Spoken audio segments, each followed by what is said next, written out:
दोस्तों बहुत स्वागत है आज के इस वीडियो में। और हम लोग यहाँ पे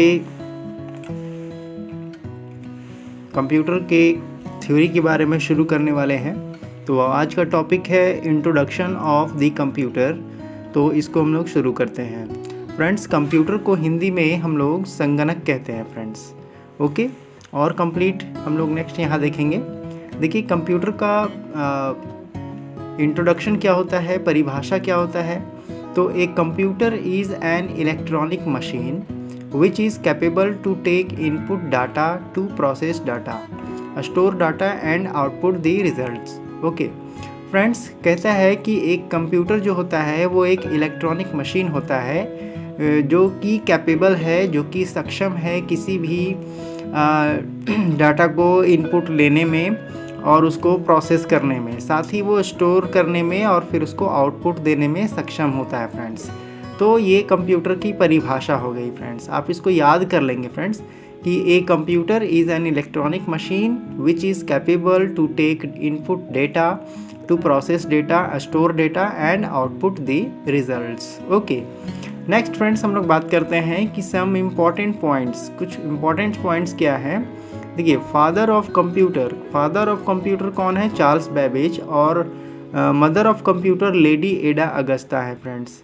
ओके, तो she was the first programmer of the world, क्योंकि लेडी एडा अगस्ता दुनिया की पहली महिला प्रोग्रामर थी। ओके, पहली प्रोग्रामर थी इनफैक्ट, तो इसलिए उनको मदर ऑफ कंप्यूटर कहा गया।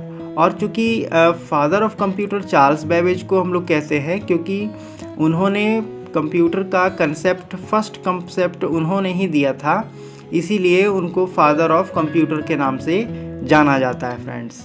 नेक्स्ट मैं बात करता हूँ गीगो कॉन्सेप्ट्स। ये बहुत इंपॉर्टेंट है, आप इसको ध्यान में रखेंगे फ्रेंड्स। गीगो मीन्स होता है गार्बेज इन गार्बेज आउट, जैसा कि आप नीचे देख सकते हैं फ्रेंड्स। गीगो कॉन्सेप्ट्स मीन्स जैसा आप इनपुट करेंगे वैसा आपको आउटपुट मिलेगा, इसी को हम लोग बोलते हैं गीगो कॉन्सेप्ट्स। ओके, नेक्स्ट हम लोग बात करते हैं फ्रेंड्स कंप्यूटर। चूँकि देखिए 4 प्रोसेस में कुल 4 स्टेप्स में वर्क होता है। जैसे कि कोई इनपुट किया तो सबसे पहले इनपुट होने के बाद वो प्रोसेस में जाएगा, प्रोसेस के बाद वो स्टोर में जाएगा और स्टोर होने के बाद वो आउटपुट के रूप में दिखाई देगा। फ्रेंड्स, आप यहाँ एग्जाम्पल में देख सकते हैं, हमने सपोज 2+2 इनपुट किया हुआ है, तो ये 2+2 क्या होगा ये प्रोसेसिंग में दिखाएगा। और 2+2 प्रोसेसिंग होने के बाद यहाँ से 2+2 ये 4 दिखाएगा जो कि स्टोर होगा, और तब जाके लास्ट में ये आउटपुट करेगा फ्रेंड्स। ओके, तो ये एक कंप्यूटर है जो कि सबसे पहले इनपुट करने का काम करता है, इनपुट लेता है,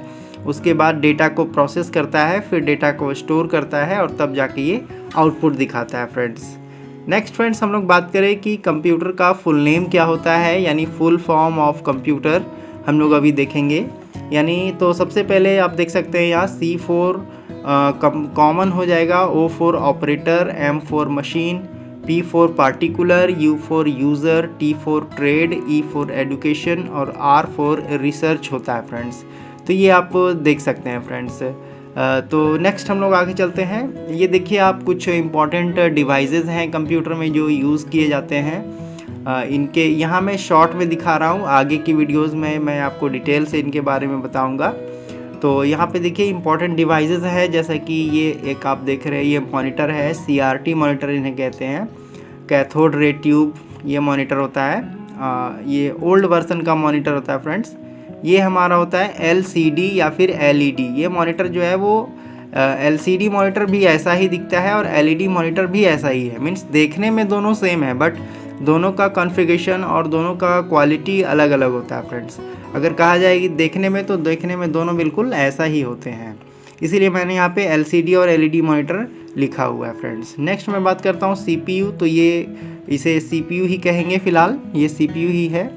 आगे पता चलेगा कि असल में CPU कौन है, लेकिन फ़िलहाल अभी हम इसको CPU मान के ही चलते हैं। सेंट्रल प्रोसेसिंग यूनिट, कंप्यूटर का दिमाग जिसको कहते हैं, कंप्यूटर का दिमाग, CPU, central processing unit. Next friends बात करते हैं कीबोर्ड। ये आप देख सकते हैं, ये कीबोर्ड है। ये फ्रेंड्स जानते हैं माउस है ये। ओके, ये माउस है और ये आपका UPS है फ्रेंड्स।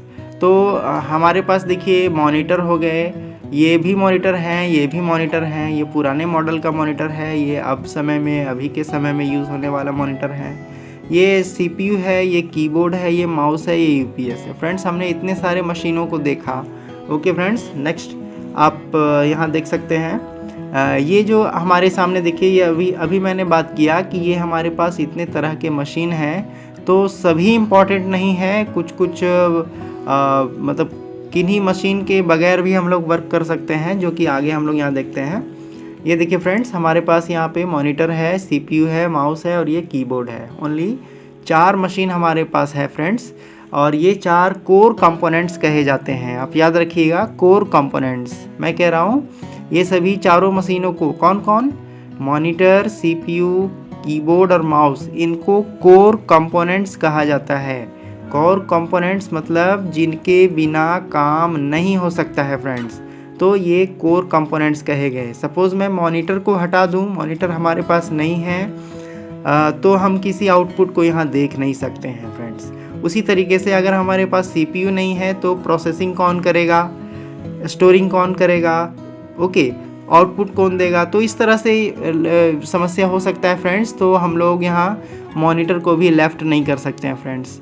उसी तरह से कीबोर्ड नहीं है तो हम टाइप कैसे करेंगे, हम लिख नहीं पाएंगे, तो इस तरह से ये भी काफ़ी इम्पॉर्टेंट है। बात करें माउस की, तो माउस एक समझिए तो कंप्यूटर का एक तरह का हैंडल है। आपको जहाँ भी जाना हो कंप्यूटर के अंदर, कहीं भी आपको क्लिक करना हो, डबल क्लिक करना हो, राइट क्लिक करना हो, स्क्रॉल अप डाउन करना हो वगैरह वगैरह, तो ये सारा काम आप माउस से ही करेंगे, तो एक तरह का हैंडल के रूप में काम करता है। सपोज़ आपके मोटरसाइकिल से हैंडल गायब हो जाए अचानक, तो आपको कैसा लगेगा। तो इस तरीके से है कि ये काफ़ी इम्पॉर्टेंट है, हम इसको लेफ़्ट नहीं कर सकते हैं, बिकॉज़ इन्हीं के कारण ही हम मॉनिटर के अलग अलग जगह में जो है, कंप्यूटर के अलग अलग जगहों में जाकर क्लिक कर सकते हैं, डबल क्लिक कर सकते हैं फ्रेंड्स। तो ये काफ़ी इम्पॉर्टेंट है, और इन चारों कोर कंपोनेंट्स के अगर मिक्सअप कर दिया जाए, एक साथ जोड़ दिया जाए, तब जाके ये कंप्यूटर सिस्टम बनता है फ्रेंड्स। जनरली पूछा जाता है कंप्यूटर सिस्टम में कौन कौन से डिवाइसेस होते हैं, तो आपको बताना पड़ेगा। एक मॉनिटर होता है, सीपीयू होता है, कीबोर्ड होता है और माउस होता है। फ्रेंड्स मैं फिर बोल रहा हूँ, ये 4 कंपोनेंट्स हैं, ये 4 जो मशीन है, इन्हें ही कोर कंपोनेंट्स कहा जाता है। कोर कंपोनेंट्स मीन्स जिसे आप लेफ़्ट नहीं कर सकते हैं, मीन्स जो बहुत बहुत बहुत बहुत बहुत इम्पॉर्टेंट है, जिनके बिना हम लोग काम नहीं कर सकते हैं, वो कोर कंपोनेंट्स कहे जाएंगे फ्रेंड्स। ओके, नेक्स्ट फ्रेंड्स मैं सीपीयू के कुछ बात करता हूँ यहाँ पे। तो सीपीयू जिसे सेंट्रल प्रोसेसिंग यूनिट के नाम से जाना जाता है, तो मैं ये पिक्चर के माध्यम से दिखाना चाहता हूँ कि सीपीयू कैसे वर्क करता है। तो आप यहाँ देखिए, सबसे पहले हम क्या करते हैं कि कीबोर्ड और माउस के द्वारा, या कीबोर्ड या माउस के द्वारा हम लोग सबसे पहले इनपुट करने का काम करते हैं।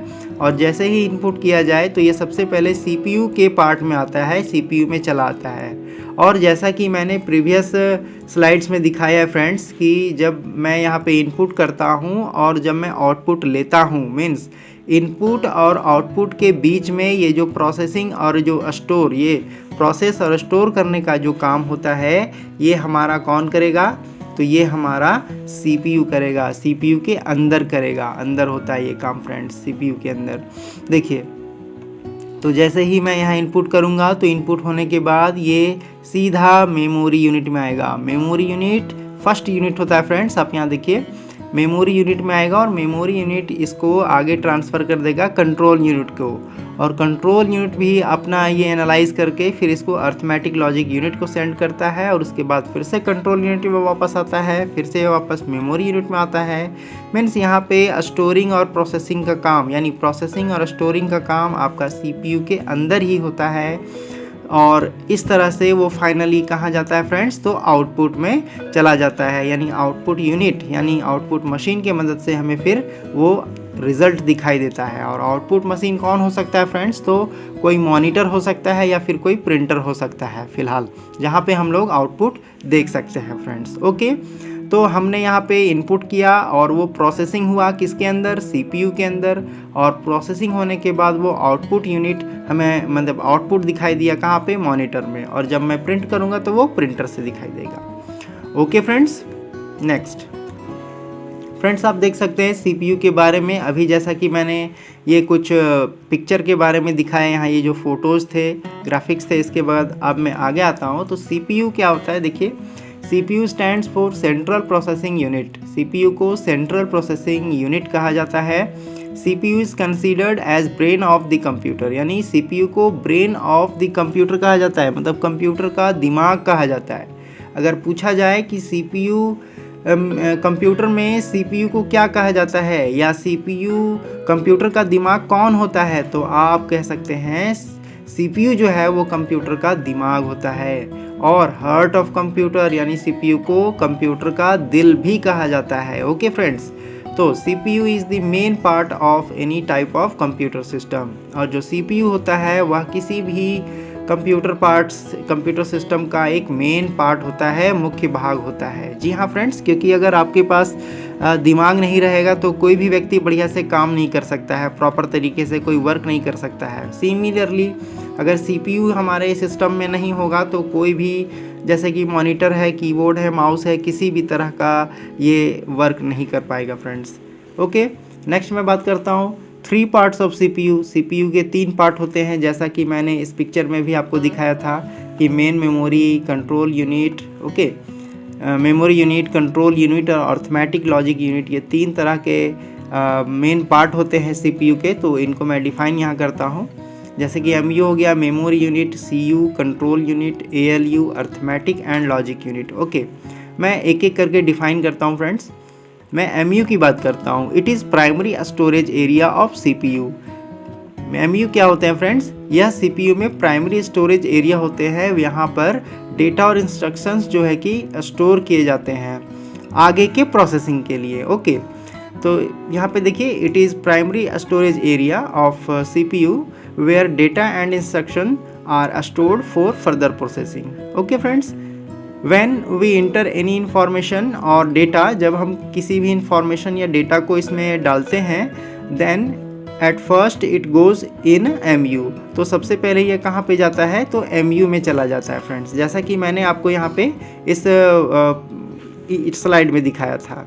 ओके फ्रेंड्स, तो फिर से मैं बता देता हूँ, it is primary storage area. Memory unit क्या होता है, it is primary storage area of CPU where data and instruction are stored for further processing. When we enter any information or data, then at first goes in MU. Okay friends, next मैं बात करता हूँ CU यानी control unit. ये क्या होता है, this unit contains a number of electronic circuits where controls the activities and arithmetic logic unit and memory unit. Control unit क्या करते हैं कि this unit contains a number of electronic circuits. इस unit में बहुत सारे इलेक्ट्रॉनिक सर्किट्स होते हैं जो कि अर्थमेटिक लॉजिक यूनिट और मेमोरी यूनिट के एक्टिविटी को कंट्रोल करते हैं। ओके फ्रेंड्स, अब मैं बात करता हूँ ALU की।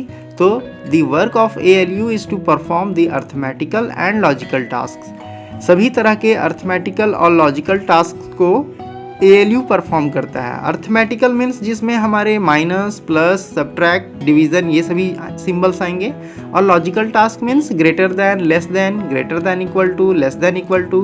तो ये सभी चीज़ें हमारे अर्थमेटिकल और लॉजिकल टास्क में आते हैं फ्रेंड्स। ओके, मैं नेक्स्ट बात करता हूँ। यहाँ पे एक और डिवाइस की बात है, यहाँ UPS आप देख सकते हैं फ्रेंड्स। तो UPS क्या होता है, यूनिट पावर सप्लाई। देखिए UPS का काम क्या होता है फ्रेंड्स, जब हमारा कंप्यूटर अचानक से बंद ना हो जाए, इलेक्ट्रिक कटने के बाद, बिजली कटने के बाद, यानी पावर कटने के बाद हमारा कंप्यूटर अचानक से बंद ना हो जाए, तो इसके लिए हमारे पास एक छोटा सा डिवाइस होता है जिसे हम लोग UPS के नाम से जानते हैं। इसमें एक्चुअली एक छोटा सा बैटरी होता है जो लाइट कटने के बावजूद भी हमारे सिस्टम को 10 से 15 मिनट तक चलाए रख सकता है। ओके, और ये काफ़ी इम्पॉर्टेंट भी है, बट उतना इम्पॉर्टेंट नहीं जितना कि कोर इम्पॉर्टेंट है। ओके फ्रेंड्स, तो ये UPS को हम लोग क्या कहेंगे, UPS जिसे हम लोग यूनिट पावर सप्लाई कहते हैं, इसे हम लोग अनइंटरप्टेड पावर सप्लाई भी कह सकते हैं, अनब्रोकेबल पावर सप्लाई भी कह सकते हैं, और CVT भी कहा जाता है, जिसे कांस्टेंट वोल्टेज ट्रांसफ़र के नाम से जाना जाता है फ्रेंड्स। ओके, देखिए it is use to provide electricity after cutting off the power supply. जैसे पावर सप्लाई ऑफ हो जाता है तो उसके बाद ये इलेक्ट्रिसिटी यानी बिजली देने का काम करता है फ्रेंड्स। ओके, नेक्स्ट मैं बात करता हूँ टाइप्स ऑफ यूपीएस। तो यूपीएस दो तरह के होते हैं फ्रेंड्स, एक इंटरनल यूपीएस और एक एक्सटर्नल यूपीएस। इंटरनल यूपीएस ये जो आप सामने स्क्रीन में देख रहे हैं, जिसमें बैटरी यूपीएस के अंदर होता है फ्रेंड्स, और एक्सटर्नल यूपीएस क्या होता है, जिसमें बैटरी यूपीएस के बाहर में होता है फ्रेंड्स। तो फ्रेंड्स हमने जाना कि यूपीएस क्या होता है और इनके बहुत सारे कंपोनेंट्स, कंप्यूटर के बहुत सारे कंपोनेंट्स क्या क्या होते हैं, उनके बारे में हम लोग सीखे। फ्रेंड्स इस वीडियो में इतना ही। Thank you friends.